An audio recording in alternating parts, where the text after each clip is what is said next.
Hey everyone, my name is Belle. I'm a professional sports bettor. If you're here, you probably know me from Discord, Reddit, Memberful, or my Patreon. I decided to make this video because I've been getting a lot of questions lately about how I started in this industry, how I make my picks, why I charge for picks, and talking about it seemed far more interesting than writing a novel for you all. On that note, throw a set of headphones on, grab a beer or a coffee, and I'll dive right in. How I got into sports betting. Okay, full disclosure, 3 years ago I knew next to nothing about sports. I had no idea how a bookie worked, what a spread was, or what the term money line even meant. I started dating my now boyfriend, and when September came, he was super pumped about joining a buddy's NFL survivor pool. At the time, I think he was just trying to be nice by inviting me to participate because I'd expressed literally zero interest in watching football for 7 hours a day on the Sunday prior.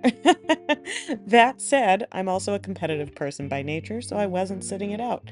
Week one, I blindly really blindly took the Miami Dolphins as my survivor pool pick, and I won.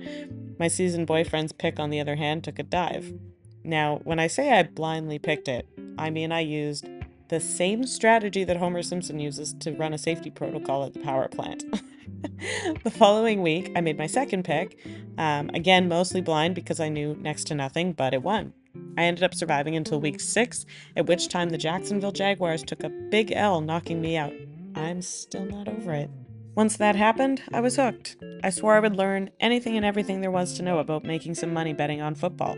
Week after week, I'd place straight bet wagers of $50 to $150, and I'd win. Of course, betting on the NFL led to the NHL, which led to betting on the NBA. And when all of those sports shut down for the year, I was left with Major League Baseball.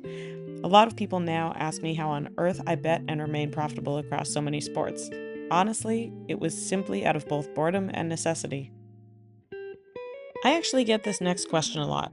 How did you make sports betting your full-time job? This transition actually happened quite naturally.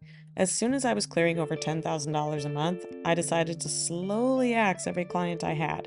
I come from software development and I was making great coin in tech, but the stress that came with my chosen career path simply was not worth it.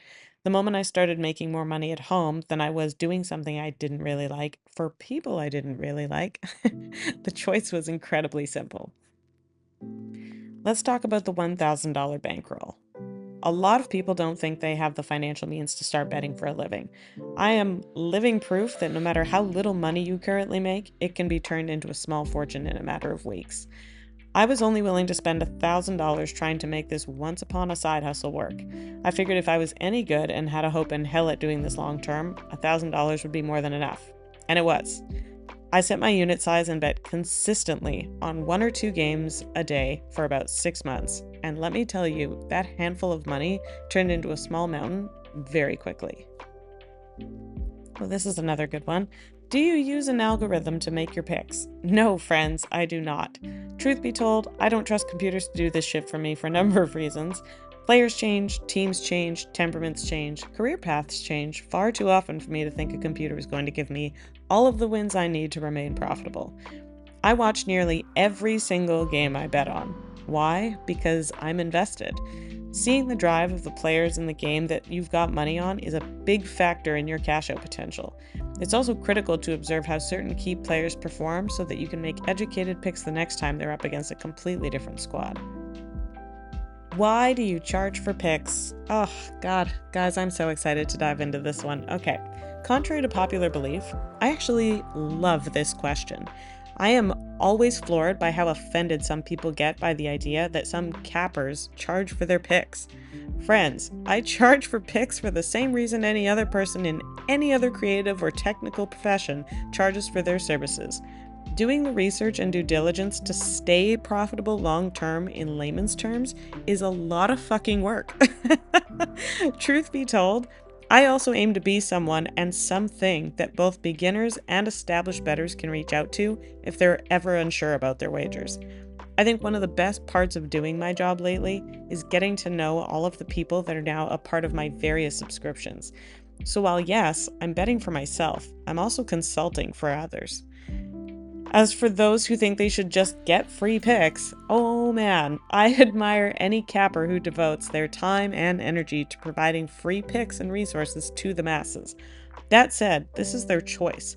No one, and I mean no one, is entitled to anything.